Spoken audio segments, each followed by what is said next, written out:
시편 127편은 솔로몬의 시입니다. 그런데요, 이 솔로몬이 이 시를 고백하게 된 배경이 있습니다. 즉 솔로몬의 이 주변 형편과 상황을 보면 이 시를 솔로몬이 어떻게 고백하게 되었나, 그것을 우리가 알 수 있습니다. 솔로몬은 많은 부인들이 있었습니다. 그리고 또 수많은 자녀들이 있었습니다. 즉 솔로몬은 왕으로서 그의 강대하고 넓은 영토들을 잘 다스리기 위해서 하나님 앞에 지혜를 구한 왕이기도 하였지만, 또한 혼인 정책을 통해서 이 주변 강력한 나라들, 또 지금은 정복되어져 있지만 어느새 반란을 일으켜서 이스라엘의 손 밖으로 벗어나려고 하는 그런 나라들에 대해서 그들의 공주나 이 왕비들을 맞이하여서 자신의 부인으로 삼았습니다. 이 당시에 솔로몬 시대에 사울이 초대 왕이고 다윗이 2대 왕이었고 이 솔로몬이 3번째의 왕입니다. 즉 이 말이 무슨 얘기냐면, 아직 이스라엘은 가나안에서 국가라고 부르기에는 너무나 역사가 짧은 그러한 신생 국가입니다. 신생 국가임에도 불구하고 신생 국가가 생겨서 그 새가 급속도로 불어나는 중이었습니다.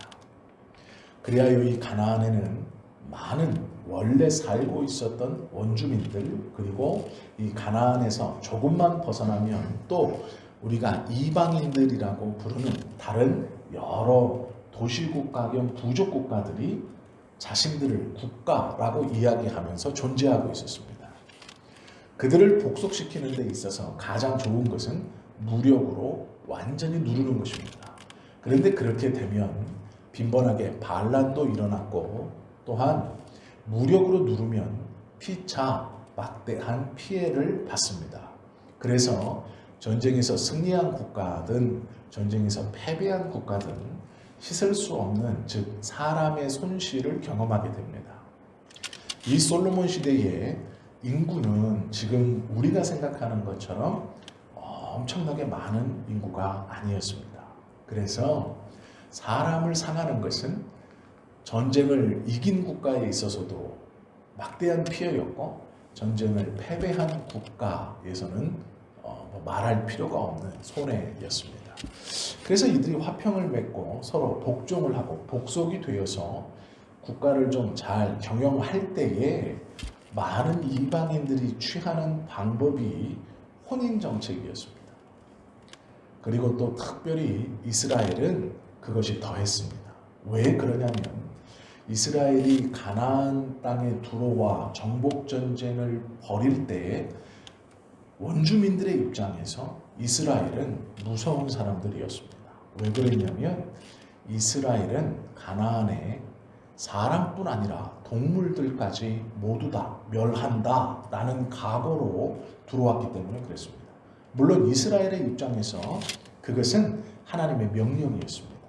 사람도 짐승도 다 죽여라, 깨끗게 해라 라고 말하신 것이 이스라엘의 입장에서는 하나님의 명령이라 지키는 것이지만, 이방인들의 입장에서는 이스라엘은 굉장히 무자비하고 굉장히 두려운 그러한 민족입니다. 전쟁에서 지면 씨몰살을 당하는 겁니다. 전쟁에서 지면 자신들을 포로로 삼아서 조금 하다가 힘을 좀 회복해서 독립해 나아갈 수 있는 국가가 아니고, 전쟁에서 지는 순간 모든 이들을 다 죽여버리는 국가입니다. 즉 사울의 통치기간 40년, 다윗의 통치기간 40년, 솔로몬의 통치가 시작되었을 때에도 이방 국가들은 이스라엘의 그 잔혹함을 기억하고 있었습니다. 80년밖에 지나지 않았기 때문에 그랬습니다. 그러기에 솔로몬이 왕이 되었고 많은 땅덩어리를 지배할 때 이방인들이 솔로몬에게, 즉 이스라엘에게 원했던 것은 자신들이 죽지 않는 것, 즉 자신들의 안전이었습니다. 그때에 가장 안전하다라고 생각했던 것이 그 당시에 가장 흔하게 있었던 혼인이었습니다. 즉 지금 우리의 시각에서 솔로몬이 왜 그렇게 부인을 많이 두었을까? 솔로몬이 좀 음란한 사람이다. 그렇지 않습니다. 그렇게 보시면 안 돼요. 솔로몬이 그것을 허락한 것은 이스라엘을 바라보는 이방인들의 눈에 이스라엘은 매우 잔혹한 민족으로 비쳤기 때문에 그랬습니다. 사람과 짐승, 모든 살아 숨쉬는 것을 멸하는 민족. 즉 그들과 화평을 맺을 때 가장 좋은 것은 이제 피부치가 되는 겁니다. 그러기에 전쟁에서 패배한 왕의 부인인 왕비가 솔로몬의 첩으로 가기도 하고 그 나라의 공주가 솔로몬의 첩으로 부인으로 들어가기도 했습니다. 그것을 통해서 이방인들은 어쨌든 핏줄로 묶였으니 우리는 안전할 것이다 라는 생각을 한 것입니다. 그 상황, 그 시대 속에서 솔로몬은 고의적으로 부인을 여러 명 둔 것이 아니라 문화 자체가 그랬습니다. 그리고 이방 나라에서 이스라엘의 왕인 솔로몬에게 요구한 것 또한 그것입니다. 그러면 왜 솔로몬의 왕자들 중, 즉 솔로몬의 자식들을 자신들의 공주와 결혼해서 아니면 자신들의 어떠한 피부치들과 결혼시켜서 데리고 있으면 되지 않겠습니까? 라고 생각할지 모릅니다. 솔로몬에게도 남자 자식들이 있을 거 아닙니까? 그러면 그들을 데려다가 자신의 국가에서 차라리 볼모로 잡고 있으면 안 칠 것 아닙니까? 자기 자식이 이 나라에 있는데. 그런데 이스라엘은 모계 사회입니다. 즉 유대인이라는 혈통은 어머니를 통해서 내려오는 겁니다.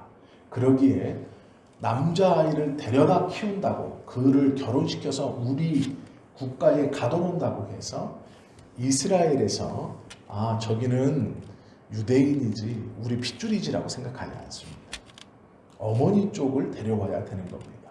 그런데 솔로몬은 자신의 공주들을 다른 나라에 주지 않고 다른 나라의 공주들을 자신의 부인으로 맞이했습니다. 그것이 강대국이 약한 나라를 지배하는 방법이었고 또 약한 나라에서는 강대국의 사람을 데려와서 공주나 부마를 데려와서 왕자를 데려와서 계속해서 눈치를 보느니 자신들의 공주를 보내는 것이 오히려 더 국가를 통치하고 나라를 부강시키는 데 유리했습니다. 이 솔로몬은 그 시대에 할 수 있는 방법으로 평화를 유지시켜 간 겁니다. 우리가 솔로몬에 대해서 부인이 많다라는 것을 색안경을 끼고 보시면 안 됩니다. 그때 당시의 문화가 그랬고 약한 나라가 강한 나라에 그렇게 혈연 관계로 복속되기를 원했습니다. 특별히 이방인들의 눈에 잔인해 보이는 이스라엘과의 화치는 종 아니면 혈연밖에 없었습니다. 종으로 내가 그들에게 충성을 맹세하고 그들을 위해서 물을 깃거나 나무를 깃거나 성전에 봉사하는 가데스에 있었던 무리들처럼 되지 않으면 혈연밖에 없는 겁니다. 그래서 솔로몬은 많은 부인과 첩을 두었습니다. 물론 이것이 하나님 보시기에 좋지 않았습니다. 왜 그러냐면 솔로몬은 그렇게 세상적 방법으로 평화를 유지하지 않아도 하나님께서 주신 놀라운 지혜가 있었고 하나님께서 또한 그 이스라엘을 직접 통치하신다는 확신을 그에게 직접 음성으로 몇 번이나 확인시켜 주시고 확신시켜 주셨기 때문에 그랬습니다. 자, 여차하고 그 솔로몬이 그 사회적 배경 안에서 가정의 평안함에 대해 시편에 노래하고 있는 것입니다. 가정을 지키는 것은 어떠한 사람의 노고와 수고가 아니라 하나님께서 주시는 은혜이다 라고 말하는 것이죠. 솔로몬은 매우 지혜로운 사람이었습니다. 그는 또 수많은 본초와 첩을 거느리고 있었습니다. 넓게 보면 솔로몬의 가정이지만 그 안을 자세히 보면 수많은 부인들, 수많은 첩들이 패를 나누어서 자신이 떠나온 고향 국가를 위해서 솔로몬에게 더 많은 것들을 얻어내려고 하고 있는 상황입니다. 즉 눈으로 보기에는 부인이고 첩이었지만 그들은 철저하게 자신의 국가를 위해서 와 있는 겁니다.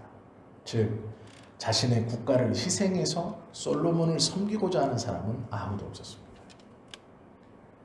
솔로몬은 자신의 지혜로 그 사람들을 대하면서 아무런 문제가 일어나지 않을 수 있도록 하려고 노력했습니다. 그러나 그가 고백하는 고백은 하나님께서 주지 아니하시면 소용이 없다라는 것이죠. 1절은 이렇게 말하죠. 여호와께서 집을 세우지 아니하시면 세우는 자의 수고가 헛되며, 즉 이것은 자신의 경험입니다. 내가 나의 지혜로, 즉 이 땅에서 있는 가장 똑똑하다고 말하는 나의 지혜로 내가 집을 세우고자 노력했다. 그러나 그것이 마음대로 되지 않았다라는 것이죠. 헛되며 여호와께서 성을 지키지 아니하시면 파수꾼에 깨어있음이 헛되도다. 아무리 노력해도 하나님께서 은혜를 주시지 아니하시면 가정이라는 것은 평화롭지 못하다. 이렇게 고백하는 것이죠. 2절은 더 노골적입니다.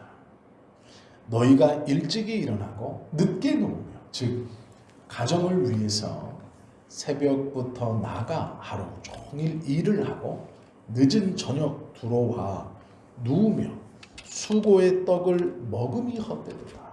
즉 1절에서 말한 것처럼 2절도 조금 더 구체적으로 너희가 너희의 집을 지키고자 새벽에 나가서 저녁에 해가 떨어질 때까지 노동을 하다 들어와 그 하루의 노동의 값으로 수고의 떡을 먹어도 가정은 지켜지지 않는다라고 말합니다.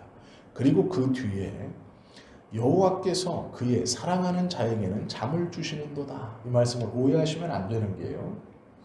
이것을 예배 시간에 졸고 있는 사람에게 적용하는 경우들이 종종 있어요.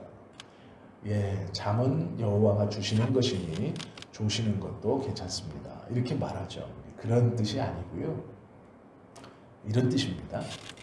가정이 불안하면 아침부터 새벽부터 나가고 저녁에 들어오고 하루 종일 수고해서 잠자리에 들어도 몸은 피곤한데 잠들지 못한다라는 뜻입니다.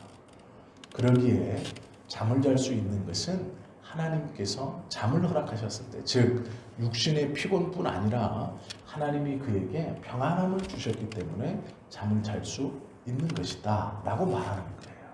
성경은 이런 구절들이 하나 더 있습니다. 어떤 구절일까요? 그날의 수고는 그날의 족하다라는 말씀이 있습니다. 내일은 새로운 날이 일어난다 라고 말해요. 사람이 걱정함으로 그 키를 한자 늘리거나 한자 줄일 수 있느냐? 그럴 수 없다라는 것이죠. 즉 솔로몬은 지금 이렇게 말하는 겁니다. 하나님께서 가정을 지켜주지 아니하시면 아무리 사람이 수고하고 노력하고 피곤하게 일해도 제대로 잠조차 잘 수 없게 된다라는 뜻입니다. 이것은 솔로몬의 경험입니다. 그리고 자신의 고백이기도 합니다. 너희가 일찍 일어나고 늦게 누우며 수고의 떡을 먹음이 헛되도다. 그러므로 여호와께서 그 사랑하는 자에게는 잠을 주시는도다 라는 말은 수많은 부인들과 수많은 후궁들에게 시달리고 있는 그들의 요구와 그들의 말을 들어주면서 마음의 번민으로 인하여 잠을 이루지 못하는 솔로몬의 이야기를 하고 있는 것이죠. 3절은 보면 자식에 대한 이야기가 나옵니다. 즉 가정은 하나님께서 지켜주시는 것이다 라고 선언하고 그 아래에 자식은 여호와의 주신 기업이요 태의 열매는 그의 상급이다 라고 말씀하고 있습니다. 이것은 솔로몬이 야심한 저녁에 나 혼자 있을 때 글로 적어서 어디에 꽂아놓고 그것이 후대에 발견된 글이 아니고요. 아버지 다윗처럼 자신의 왕궁에서 하나님의 성전으로 예배를 드리러 올라가면서 주변의 사람들에게 들리도록 하는 말입니다. 왜 이런 배경을 알아야 되느냐? 이것이죠. 솔로몬은 수많은 왕자들이 있었습니다. 또 수많은 공주들이 있었습니다. 부인이 많았고 첩이 많았기 때문에 솔로몬의 자녀들도 굉장히 많았습니다.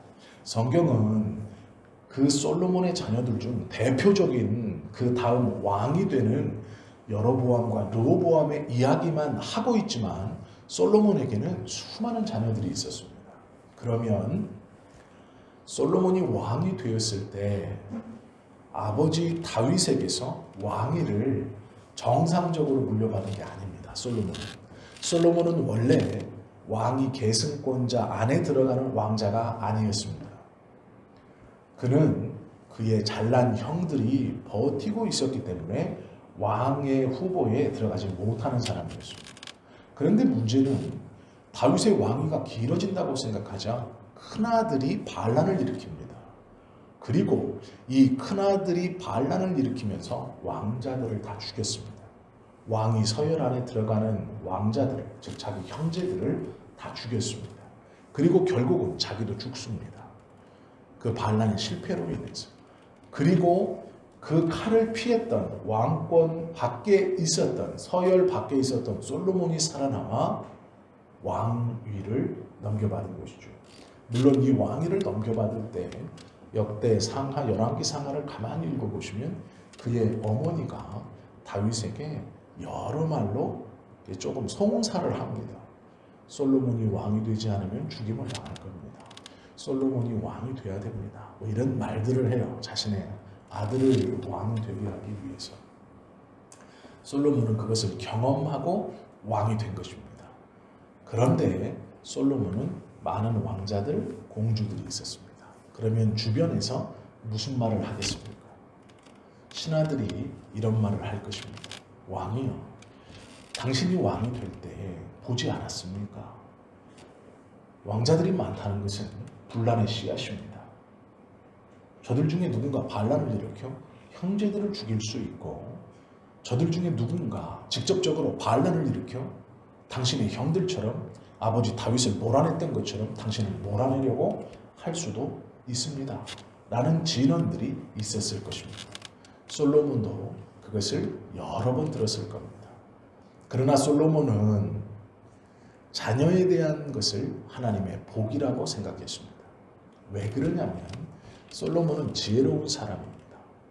솔로몬은 구전되어 내려오는 이 하나님께서 이스라엘 백성들을 선택하시고 이스라엘 백성들에게 복을 주시는 아브라함의 이야기를 알았을 것입니다. 그리고 그 전 자신의 창조에 관련된 아담의 이야기를 알았을 것입니다. 솔로몬은 하나님의 율법책을 모르던 사람이 아닙니다. 하나님의 율법책을 열심히 그리고 그 구전되어 오는 하나님의 이야기들을 다 알고 있는 지혜로운 사람이었습니다. 그러기에 그 수많은 잠언들을 쓸 수 있었던 사람입니다.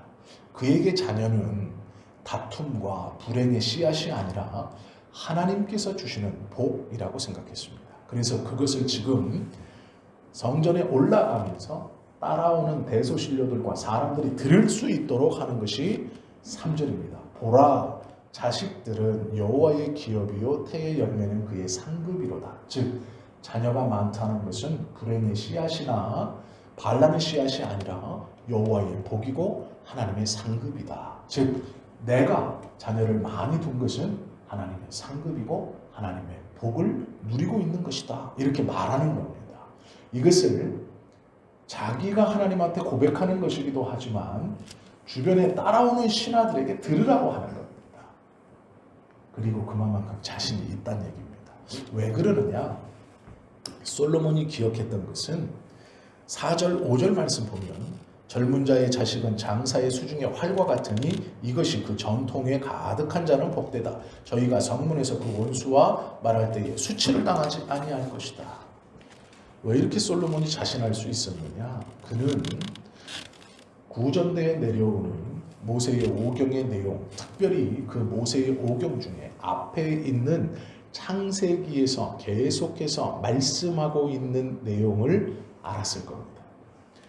포로기에 이스라엘 백성들이 아직 나라가 없이 하나님께서 직접적으로 통치하신다라고 말했을 그 포로기에 이들은 하나님의 말씀을 열심히 묵상했습니다. 그리고 아시는 것처럼, 다 들어보셨던 것처럼 하나님의 말씀은 토시 하나 틀리지 않고 계속해서 구전되어 왔습니다. 즉 이것을 전문적으로 암송하는 사람들이 있었습니다. 하나님의 말씀을 하나도 틀리지 않고 계속 어린 시절부터 그 말씀을 암송하는 사람들이 있었습니다. 그것들을 나중에 넘겨받아 기록한 사람들이 서기관이고 사두개인들입니다. 그전에는 다 제사장의 가문 중 이 하나님의 말씀을 구전으로 그대로 토시 하나 틀리지 않고 우리가 옛날 이야기를 들려주듯이 계속해서 후대에 전하고 가르치고 외우는 사람들이 이스라엘 민족에겐 있었습니다. 그들의 이야기를 듣고 또한 그것을 기록한 이야기를 솔로몬은 알았습니다. 창세기에서는 끊임없이 하나님께서 일관되게 말씀해 주시는 복이 있습니다. 여러 복이 있지만 그 중에 중요한 것이 생육하고 번성하라라는 복입니다.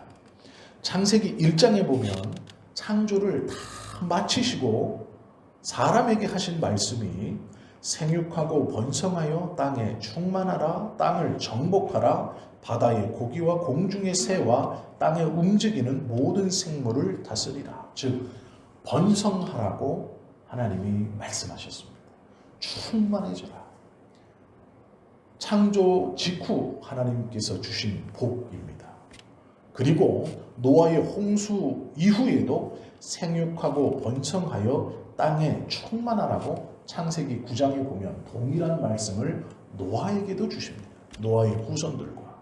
즉 생육하고 번성한다라는 것은 하나님의 복입니다. 아브라함을 택하시고도 내가 너로 큰 민족을 이루고 내게 복을 주어 내 이름을 창대케 하리니 너는 복의 근원이 될지라. 창세기 12장 말씀이죠. 22장에 가면 아브라함에게 다시 확인시켜 줍니다. 내가 너로 큰 복을 주고 내 씨로 크게 성하여 하늘의 별과 같고 바닷가의 모래와 같게 하리니 내 씨가 그 대적의 문을 얻으리라. 이렇게 말씀하고 있어요. 지금 무엇이냐면 생육하고 번성하는 것은 왕권 다툼의 불행의 씨앗이 아니고 하나님의 복이며 주님의 명령을 잘 수행하는 것이다 라고 솔로몬이 지금 말하고 있는 겁니다. 그러면서 신하들이 자신에게 간하는 것을 묵살하는 것이죠. 너희는 말씀을 모르는 것이다. 자녀는 장수의 화살통에 있는 화살과 같이 중요한 것이고 자녀가 많은 사람은 다른 이웃과 많은 사람들 앞에서 다툼을 할 때에 망신을 당하지 않는다 라고 솔로몬이 말하는 것이죠. 왜 이렇게 당당한가? 그는 창세기에서 하나님께서 주시는 복, 생육하고 번성하는 것이 무엇인지를 정확히 알고 기억하고 있었기 때문에 이렇게 말할 수 있는 것입니다. 우리가 육신적인 자녀를 많이 두는 것, 그것 또한 하나님의 복입니다. 그건 두말할 필요가 없습니다. 자녀들은 하나님께서 말씀하신 대로 장수의 화살통에 있는 화살과 같이 든든한 것이죠. 하나님께서 복으로 주셨다라고 말씀해 주시는 은혜 중 하나입니다. 그러나 우리 믿는 사람에게는 또 하나의 자녀들이 있습니다. 그것은 믿음의 후세대들입니다. 즉 나와 피로는 섞이지 않았지만 하나님께서 복음 안에서 잉태케 하시는 사람들이 있는 것이죠.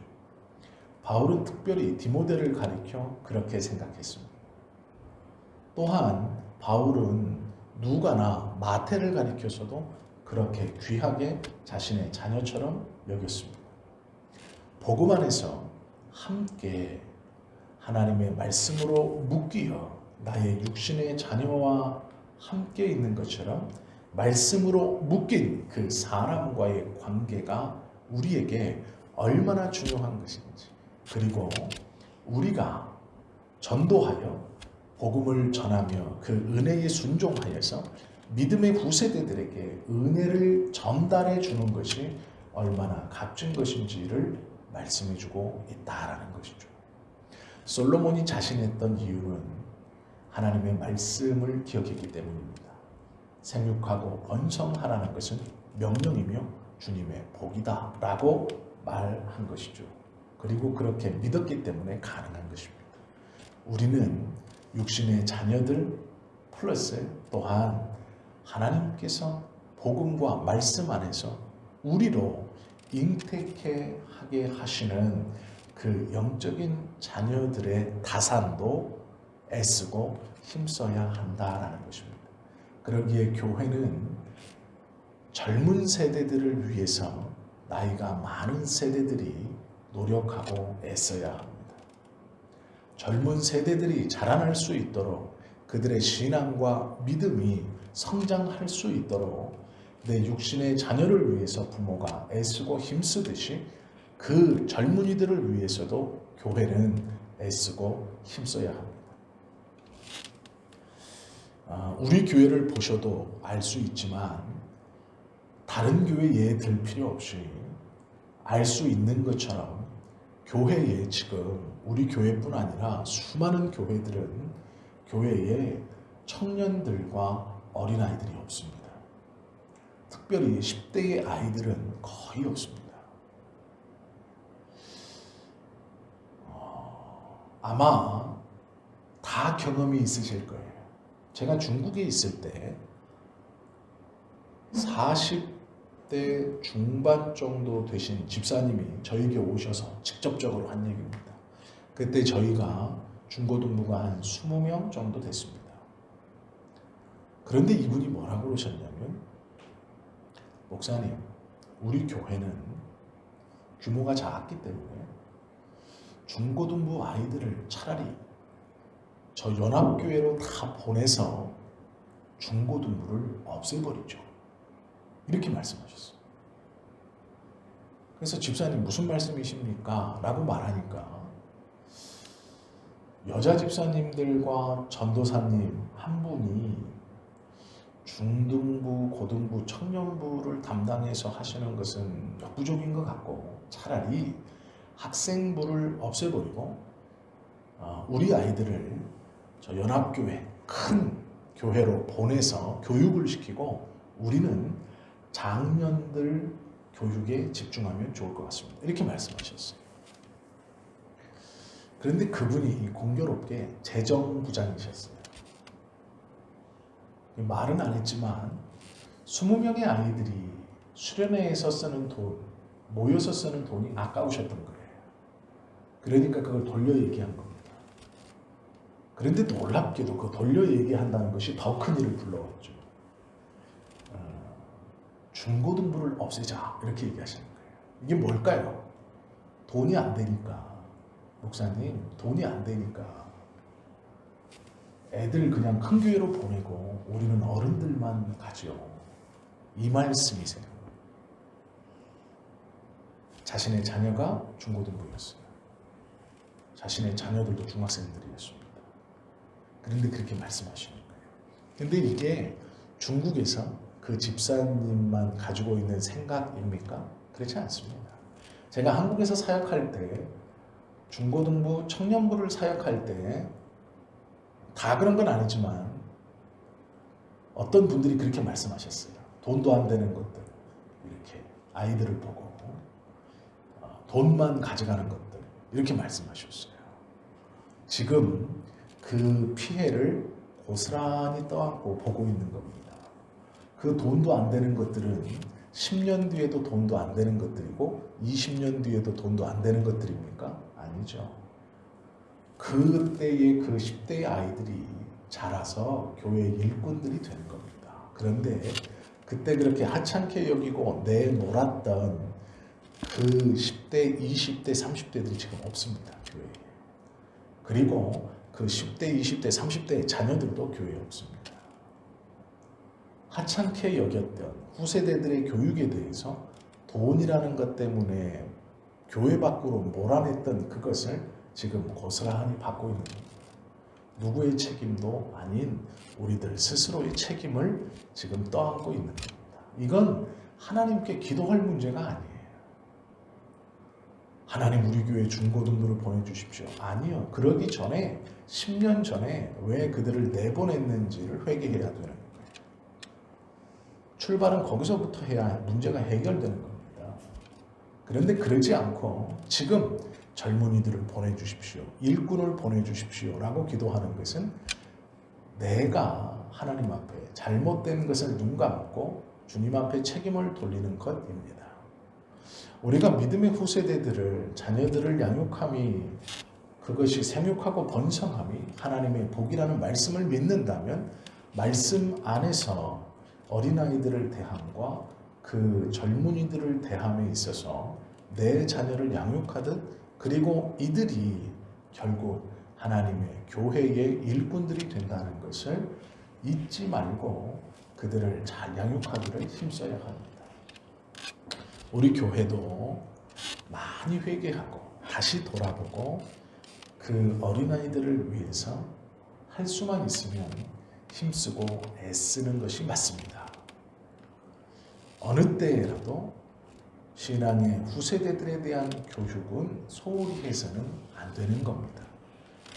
5년 뒤, 10년 뒤 그들이 곧 우리의 믿음의 대를 이어 우리와 함께 예배하고 교회를 섬길 하나님의 귀하고 복된 헌신자들이 된다라는 것이기 때문에 그렇습니다.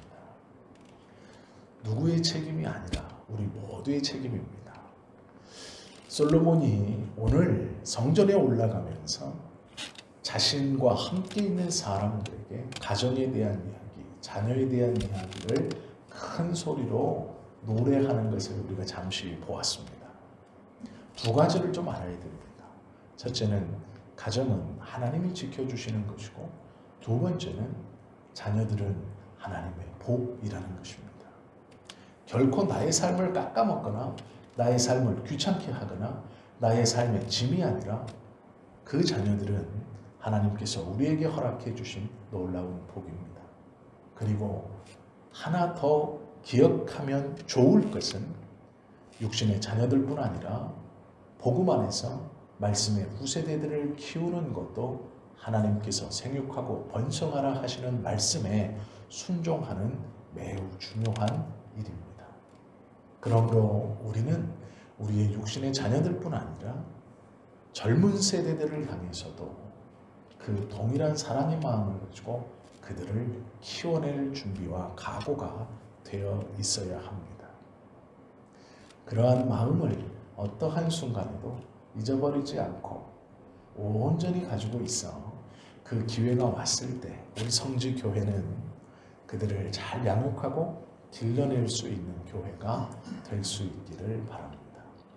그 은혜를 붙들고 또 우리의 자녀들에게 누리게 하고 그들로도 알게 하고 말씀 안에서 우리의 영적인 후세대들에게도 그것을 잘 전달해 주는 우리 교회와 우리 성도님들이 다 되실 수 있기를 예수님의 이름으로 축원합니다.